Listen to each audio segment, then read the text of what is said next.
L'informatique, qu'est-ce que c'est actuellement? Eh bien, tout d'abord, nous devons disposer d'un ordinateur. Un ordinateur de bureau ou bien un ordinateur portable comme celui-ci, ou bien une tablette comme l'iPad qui a eu beaucoup de succès, ou bien un smartphone qui remplace le téléphone d'hier. Bref, il nous faut avoir un dispositif électronique, aussi appelé device en anglais. Nous avons donc un ordinateur. Il nous faut ensuite avoir sur cet ordinateur, dans cet ordinateur, un système d'exploitation, c'est-à-dire un logiciel de base préinstallé dans l'ordinateur. Beaucoup d'ordinateurs disposent de Microsoft Windows 7.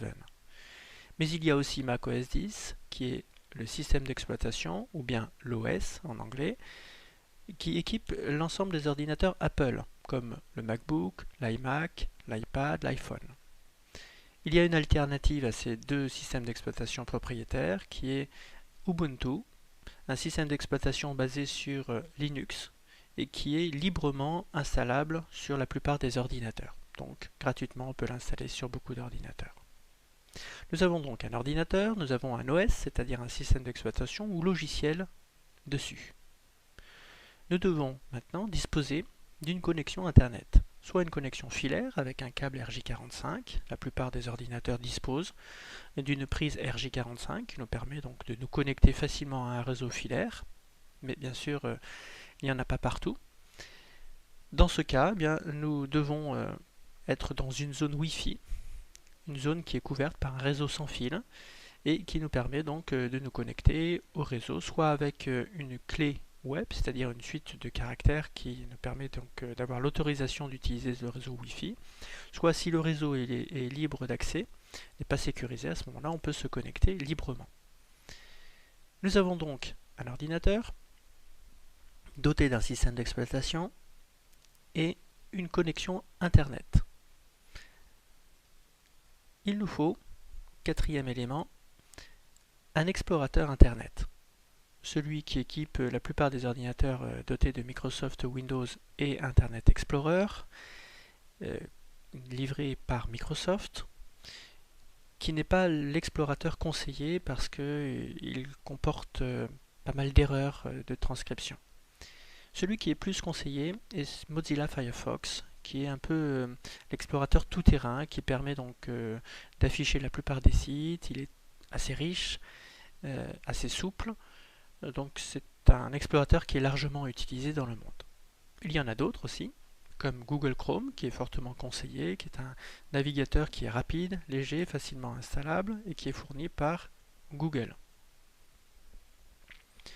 Ensuite, les différents ordinateurs Apple, comme l'iPhone, comme l'iPad, disposent de Safari, qui est le navigateur d'Apple, qui est proche dans le rendu de Google Chrome et qui fonctionne également très bien. Enfin, le petit dernier, celui qui est moins connu, le moins utilisé, c'est Opera, qui lui est proche dans le rendu et dans la manipulation, proche de Mozilla Firefox. Il y a donc, en gros, 5 explorateurs Internet qui existent.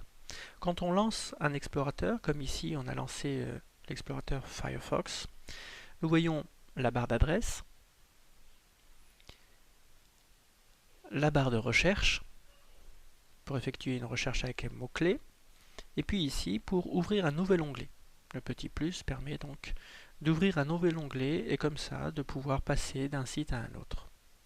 Ici, nous sommes sur le site, la page d'accueil de google.fr. Nous avons donc tapé dans la barre d'adresse www.google.fr. La plupart des explorateurs Internet disposent du menu aperçu avant impression.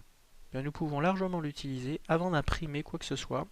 Faisons un aperçu avant impression, faisons les réglages de mise en page, de marge, d'en-tête et de pied de page pour voir véritablement ce que nous imprimons et ainsi éviter de faire du gaspillage au niveau de la sortie papier. Nous sommes donc prêts à faire de l'informatique car nous disposons d'un ordinateur doté d'un système d'exploitation, d'une connexion Internet et d'un explorateur Internet. Avec ces 4 éléments, nous pouvons véritablement parer à toute situation. Un mot sur le touchpad qui équipe la plupart des ordinateurs portables et qui va déconcerter certains utilisateurs qui étaient habitués avec la souris. En effet, en suivant ces quelques règles, eh bien, vous serez aussi habile qu'avec une souris, avec un peu d'expérience bien sûr. Le touchpad, en général, il y a sous le touchpad 2 boutons. Alors premier conseil, ne pas utiliser le bouton gauche pour cliquer, parce que c'est beaucoup plus rapide quand on fait un appui simplement avec l'index sur le pad pour faire un clic.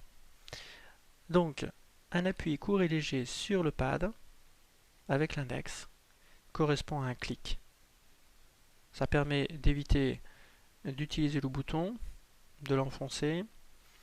C'est plus rapide. Ensuite, pour faire un double clic, eh bien simplement 2 appuis rapides et légers sur le pad permettent de faire l'équivalent du double clic de la souris. Donc avec ça, vous pouvez donc lancer par exemple une application lorsque son icône figure sur le bureau.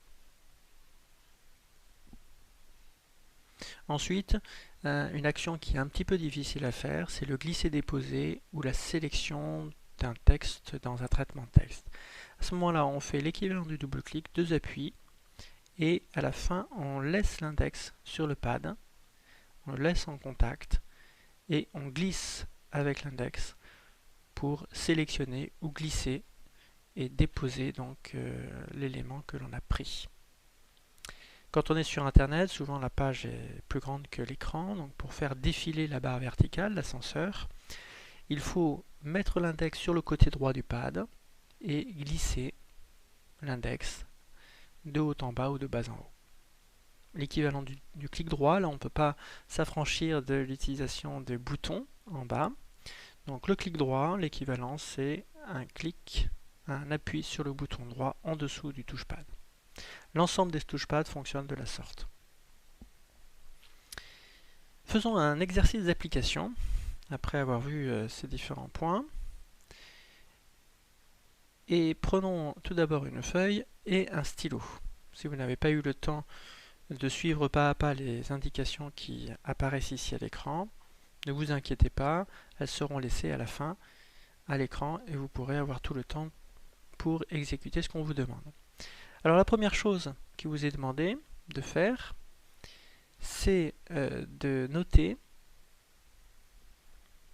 le type de votre appareil. Est-ce que vous êtes sur un ordinateur du bureau, un ordinateur portable, une tablette, un smartphone? Ensuite, vous notez la marque de l'appareil. Essayez de voir quelle est la marque de l'ordinateur que vous utilisez. Ensuite,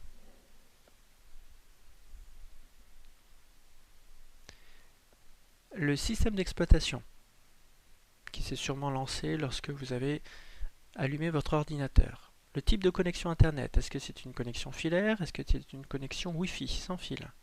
Le nom du navigateur Internet que vous utilisez. L'emplacement de la barre d'adresse, l'emplacement de la barre de recherche. Comment fait-on avec votre navigateur pour ouvrir un nouvel onglet? Est-ce qu'il est possible d'ouvrir un nouvel onglet? Ensuite, une fois que vous avez écrit tout cela, eh bien, vous allez mettre en pratique en faisant de la navigation sur Internet. Alors, vous allez ouvrir 2 onglets ou 2 fenêtres. Une sur le site google.fr et un autre onglet sur le site wikipedia.org. Une fois que vous avez donc ces 2 sites qui sont ouverts, eh bien vous pourrez naviguer en essayant d'utiliser les différentes fonctionnalités que nous avons vues sur le touchpad.